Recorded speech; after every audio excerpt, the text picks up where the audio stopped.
Bismillahirrahmanirrahim. Assalamu alaikum. Welcome to English for Grade 8. We are learning Unit 1 और हमारा आज का SLO है Write the final draft after complete editing and proofreading. Ensure each paragraph develops the main idea of the essay, piece of writing, and topic sentence of each paragraph. Use the technique of hook, leading sentences to develop the flow of thought. तो बेटा आज हमने editing, proof reading already हमने सीखा है, मज़ीद इसको देखते हैं। और हुक और लीड इन सेंटेंसेस का क्या मतलब है ये आज हम सीखेंगे। आज का ये हमारा SLO है। और ग्रेड 7 में आप already right the final draft after complete editing and proof reading. आप प्रूफ रीडिंग और एडिटिंग की टेक्निक्स सीख चुके हैं, इनको हम मज़ीद आज practice करते हैं। Let's start with the name of Allah subhanahu wa ta'ala.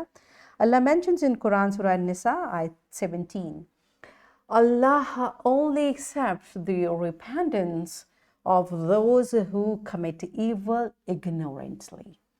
Then repent soon after, Allah will pardon them, and Allah is all knowing, all wise. Subhanallah. Yes, my dear students. बेटा कितना प्यार करते हैं अल्लाह सुब्हानहू व तआला हमसे, और कितने प्यार से वो हर चीज़ हमें कुरान में सिखाते हैं कि अगर किसी से गुनाह हो जाता है, किसी से गलती हो जाती है, किसी से कोई बुरा काम हो जाता है, क्योंकि हम इंसान है ना, तो इंसान से गलतियां होती हैं इग्नोरेंटली, जानबूझकर नहीं। और अल्लाह ताला को पता है कि किसी से ये मिस्टेकनली हुआ है या उसने जानबूझ के किया, तो उसका क्या करना है, आपने तौबा कर लेनी है, इस्तिग़फ़ार कर लेनी है, उस पर नादिम होना है, शर्मिंदा होना, अल्लाह ताला से माफ़ी मांगनी है। जितनी जल्दी आप, जैसे ही आपसे गलती हो, अस्तग़फ़िरुल्लाह अस्तग़फ़िरुल्लाह अस्तग़फ़िरुल्लाह, तो अल्लाह ताला माफ़ कर देते हैं। बेटा अल्लाह ताला बहुत गफ़ूर रहीम है, लेकिन हमारे लिए ज़रूरी ये है कि हम जानबूझकर ये नहीं कि अच्छा चलें बाद में तौबा ही कर लेंगे, अस्तग़फ़िरुल्लाह, ये रवैया अल्लाह ताला को पसंद नहीं है। हाँ, गलती हो गई हमसे, अननोइंगली हुई है, या अल्लाह आप हमें माफ़ कर दें। हाँ, और अस्तग़फ़िरुल्लाह हर वक्त हमारी ज़बान पर बहुत ज़्यादा बेटा अस्तग़फ़िरुल्लाह करना चाहिए, क्योंकि हम तो छोटी छोटी चीज़ों पर हम फिसल जाते हैं, हमसे गलती हो जाती है। इसलिए बी वेरी विजिलेंट। और देखिए कितना खूबसूरत अल्लाह ताला ने हमें तरीका बता दिया। हमने कुछ दिन पहले ये बात की थी कि हम जो बोलते हैं, जो करते हैं, वो तो उसी वक्त लिख लिया जाता है। और बेटा सुभान अल्लाह, जब हम अस्तग़फ़िरुल्लाह करते हैं ना, तो वो हमारे नामा अमाल से मिटा दिया जाता है। तो एडिटिंग और प्रूफ रीडिंग तो हमारे नामा अमाल के साथ साथ हो रही है, राइट। तो हमने अपने जो भी पीस ऑफ राइटिंग है उसकी कैसे एडिटिंग और प्रूफ रीडिंग करनी है, उसको आज हम सीखते हैं। और हर वक्त याद रखना है कि अपने नामा अमाल की हमने एडिटिंग कैसे करनी है, अस्तग़फ़िरुल्लाह करके। Okay, ji, let's brainstorm ourselves. How do we prepare final draft after editing and proofreading? 7 में आपने सीखा था ना, तो बेटा हम क्या करते हैं ज़रा बताइए। Pause the video, tell to your teacher, और जल्दी से वापस आइए। Yes, my dear students, I hope आपको बहुत सी टेक्निक्स याद हैं, हम इनको मज़ीद देखते हैं। प्रूफ रीडिंग में हम क्या करते हैं, फर्स्ट ऑफ ऑल बेटा सबसे पहली चीज़, टेक अ ब्रेक। आपने लिख लिया ना, जस्ट ऐसे नहीं बस लिखो जल्दी जल्दी पे, क्योंकि जब हम लिख रहे होते हैं हमारा ब्रेन एक प्रोसेसिंग उसमें है। अब उसी फ्लो में हमने उसको चेकिंग करेंगे तो फिर हमारी गलतियां नज़रअंदाज हो जाएंगी। सो टेक अ ब्रेक, आराम से। हाँ, पेपर में थोड़ा टाइम को हमने कैलकुलेट रखना होता है साथ ही। फिर क्या करना है, रीड अलाउड। पेपर में आप रीड अलाउड नहीं कर सकते, लेकिन रूटीन की एडिटिंग में आपने ऊंची आवाज़ में, ताकि आप खुद सुने आपने क्या लिखा है। Focus on one thing at a time, ठीक है। एक चीज़ को पहले पूरे टेक्स्ट में चेक करें। कैसे, जैसे सबसे पहले आप स्पेलिंग एंड ग्रामर देख लें कि मेरी ग्रामेटिकल कोई मिस्टेक तो नहीं है, स्पेलिंग कहीं गलत है। उसके बाद पंक्चुएशन चेक करें, कैपिटलाइजेशन चेक करें। Punctuation and capitalisation at a time भी हो सकती हैं। फिर कंसिस्टेंसी चेक करें कि ये पूरा एक फ्लो इसका बन रहा है। उसके बाद क्लैरिटी एंड कोहेरेंस, कोहेंशन, कि ये सारी जो बात मैंने लिखी है ये वही समझ में आ रही है, और ये आपस में लिंक, कोहेंशन का क्या मतलब है, they are linked with each other, okay. फिर आपने इसको डबल चेक करना है। जो आपने उसमें अगर कोई रेफरेंसेस, साइटेशंस एंड रेफरेंसेस हैं, उनको दोबारा चेक करें कि ये मैंने सही लिखे हैं। और फिर आपने use tools like seek a second opinion। अच्छा, ये seek a second opinion is I hope you are practicing it। अगर आप घर में बैठ के लिख रहे हैं तो अपने बड़े भाई से, बहन से, मामा बाबा, किसी से चेक करवाइए कि देखें मैंने लिखा है इसमें कोई मिस्टेक तो नहीं है।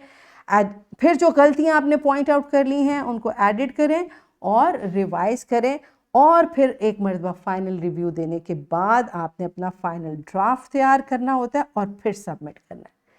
ठीक है, ये नहीं बस लिखा पेन रखा और ये लें जी मेरा काम तैयार है बेटा, क्योंकि हम जब लिख रहे होते हैं हमारा ब्रेन बहुत तेज़ी से चल रहा होता है, हम सोच सोच के उसको, तो फिर हमने उसको हमेशा प्रूफ रीडिंग की मिस्टेक्स को एडिट करके फाइनल ड्राफ्ट तैयार करके फिर हमने सबमिट कराना है। ठीक है, अब ये चीज़ तो हम 7 में ऑलरेडी सीख चुके हैं।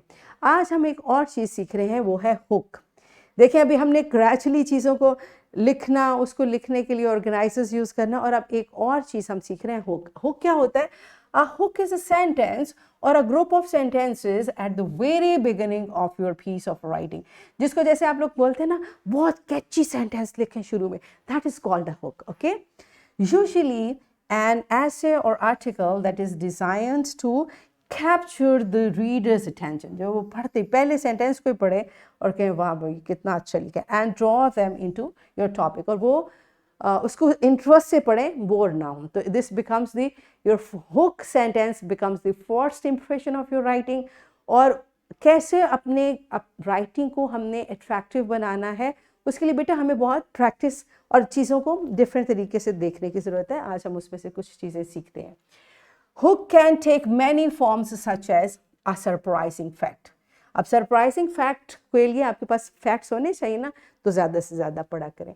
A question, you can start it with a question. A quotation, अब कोटेशन के लिए भी आपके पास बहुत सी कोटेशंस, आपने बहुत से अच्छे बड़े लोगों की बातों को पढ़ना है, याद रखना है। अ विविड डिस्क्रिप्शन, बहुत ऐसे विविड मतलब बहुत डिटेल में जब आप किसी चीज़ को डिस्क्राइब करते हैं। और अ provoking sentence. The purpose of a hook is to make the reader want to continue reading your work. Okay, कि वो इसको मज़ीद पढ़े। अब सरप्राइजिंग फैक्ट किस तरह का होता है? A day on Venus is longer than its year.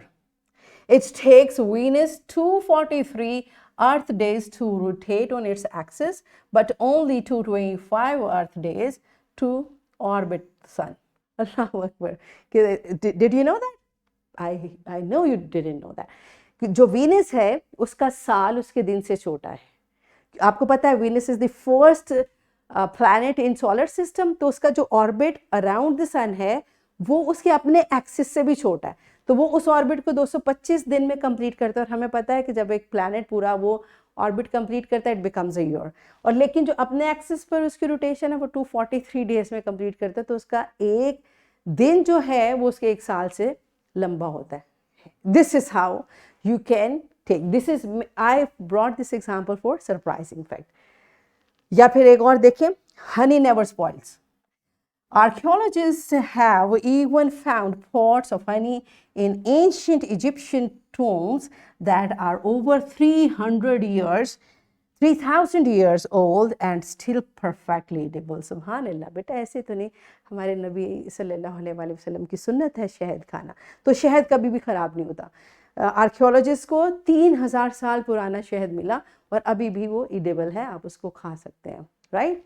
So these are the examples of surprising fact. इस तरह के और फैक्ट्स बेटा पढ़ते रहा करें और उनको नोट करते रहा करें अपने पास, फिर वो जब भी आपको लिखने में चाहिए हो तो just think which is appropriate, select one and right it down. Okay, the next one is question. किस तरह के क्वेश्चन आप ले सकते हैं?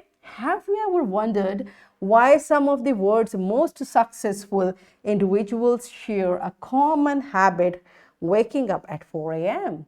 What is it about those early morning hours that makes them so special? पता है आपको कि जितने भी दुनिया के बहुत से मोस्टली जो सक्सेसफुल लोग हैं उनका दिन सुबह 4 बजे स्टार्ट होता है जब हम सो रहे होते हैं। So this is what we need to learn from them. Okay, so this is a question. इस टाइप के क्वेश्चंस के साथ आप अपनी राइटिंग को स्टार्ट कर सकते हैं। कोटेशंस किस तरह की होती हैं? Albert Einstein once said, imagination is more important than knowledge. इस तरह मतलब किसी बड़े शख्स की जो कही हुई बात है। और आपको पता है ना बेटा, कोटेशन को हमेशा हम कोटेशन मार्क्स में लिखते हैं। इस तरह another quotation is that is of Winston Churchill, success is not final, failure is not fatal. It is the courage to continue that counts. Right? इस तरह की बेटा quotations के लिए भी बहुत सी sayings पढ़ें और उनको note down करें. So a vivid description किस तरह की होती है? Imagine walking through a dense enchanted forest where the emerald leaves glisten with dewdrops and the air is filled with the sweet scent of wildflowers. As the sun filtered through the canopy, you feel as if you have stepped into a fairy tale. Right? अब हालांकि simple सी बात है कि I was walking in a jungle in a forest, लेकिन उसको किस तरह से आपने वर्ड्स के साथ इतना विविड वर्ब्स यूज करते हुए उसको बनाया कि it becomes just as you are walking in a fairy tale. Right? This is how different techniques we use to make a hook और provocative statement. The boundaries of our comfort zone are defined by our fears. Are you ready to push those boundaries and discover your true potential? This is how you can provoke. Yes, motivation. Provoke means मतलब कोई motivational sentence. तो इस तरह की बेटा अब ये सारी चीज़ें कहाँ से आती हैं? रीडिंग से ज़्यादा पढ़ें और इन तरह के सेंटेंसेस को नोट डाउन करके एक डायरी बना लें जिसमें बहुत से आपके पास हुक सेंटेंसेस की ऑप्शंस हो.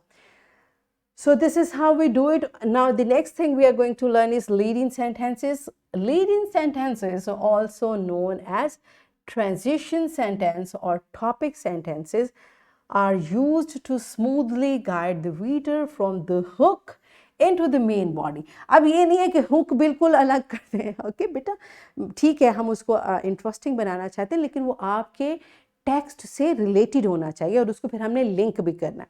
तो उसको लिंक करने के लिए जो हम transitional devices different ways use करते हैं, those are lead in sentences. These sentences provide context and set the stage for the topic you are going to discuss.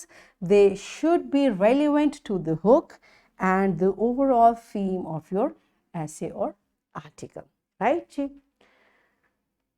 So develop the flow of thought and अब हमें hook add करने के बाद भी बेटा proof reading और editing का काम वहीं पर है. ठीक है, ये नहीं हुक ऐड कर दे तो now we are pro, we don't need to check it, once again check. और अब चेक करने के लिए वही टेक्निक्स हैं, एक स्टेप ऐड होगा. First of all take a break, read aloud, focus on one thing at a time. और क्या क्या चेक करना है? सबसे पहले हुक. ये ना हो पहला सेंटेंस ही आपने हुक उसको बहुत वो बनाने की कोशिश की और उसी में मिस्टेक्स हो. So check it very critically. उसके बाद लीड इन सेंटेंस को भी चेक करें कि ये सिंक हो गए हैं, एक दूसरे से जुड़ गए हैं, इसमें कोई आपको कोई ऐसा तो नहीं इररेलेवेंट तो नहीं लग रहे. उसके बाद स्पेलिंग एंड ग्रामर को चेक करें, फिर पंक्चुएशन को चेक करें, कैपिटलाइजेशन को चेक करें, consistency, clarity and cohesion, double check, citation and references, use tools, seek a second opinion, edit and revise, final review, and then submission. Right? So this is how you're gonna do it now. All right. So और बेटा editing के लिए हम कुछ अपने tools use कर सकते हैं. ये जैसे अगर कहीं कैपिटल लेटर है तो उसको आप ऐसे डबल लाइन कर देते हैं. एंड पे पंक्चुएशन मिसिंग है, उसको आप मार्क करें. यहाँ पर एक वर्ड लगाना है तो ये एक साइन यूज होता है. Change the lower case means इसको लोअर केस में चेंज करना है. टेक समथिंग आउट, इसको ये एक्स्ट्रा वर्ड है. स्पेलिंग चेक, यहाँ पर स्पेलिंग गलत हो गए, इसको चेक करें. और ये टैब का साइन है कि यहाँ से न्यू पैराग्राफ बनाना है. इस तरह के टूल्स यूज़ करते हुए आप मार्क कर सकते हैं कहाँ कहाँ पर हमारी मिस्टेक है और इसको हमने करेक्ट करना है. राइट जी. So we have learned how to edit and proofread, and we have learned what type of marks we can use. So it's time to practice. क्या करना है आपने? Proofread and edit also. Add hook in your day before yesterday's homework. मैंने आपको एक paragraph writing the थी homework में, याद है? उसको खोलें और उसकी प्रूफ रीडिंग खुद करें अभी, ऑल ऑफ यू. और फिर first do it, pause the video, do this activity and quickly come back.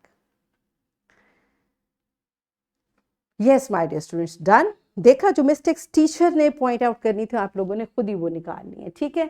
अब अगला स्टेप इसी एक्टिविटी का क्या है?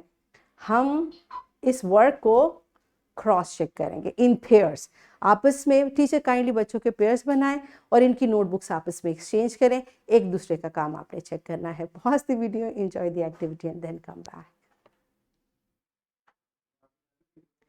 Yes, my dear children, you see, sometime हम प्रूफ रीडिंग में भी ओवरलुक करते हैं। और बेटा आई सजेस्ट कि ये आज जो हमने प्रैक्टिस की है इसको आप बहुत फ्रीक्वेंटली करें, एक दूसरे की नोटबुक को देखा करें, means exchange your notebook with your friends and check each others work. इससे हमें ऐसी गलतियां जो हम मिस कर देते हैं वो हमारे फ्रेंड्स हमें बताते हैं। ओके जी, once again I brought this activity. ये एक पैराग्राफ है, इसमें बहुत से मिस्टेक्स हैं। There are 20 mistakes, so your challenge is to find out all those mistakes. Pause the video teacher, ये काइंडली बच्चों को प्रिंटेड फॉर्म में दें और जल्दी से इसमें से 20 मिस्टेक्स आपने फाइंड आउट करनी है। Pause the video, complete this task and come back. Yes my dear students, are you done?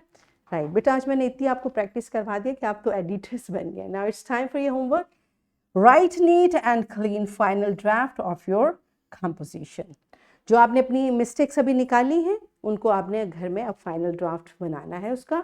And here is a worksheet. Once again teachers इसका प्रिंट बच्चों को दें और उनसे प्रूफ रीडिंग और एडिटिंग की मज़ीद प्रैक्टिस करवाइए। So that's it for today. Thank you and Allah हाफिज़।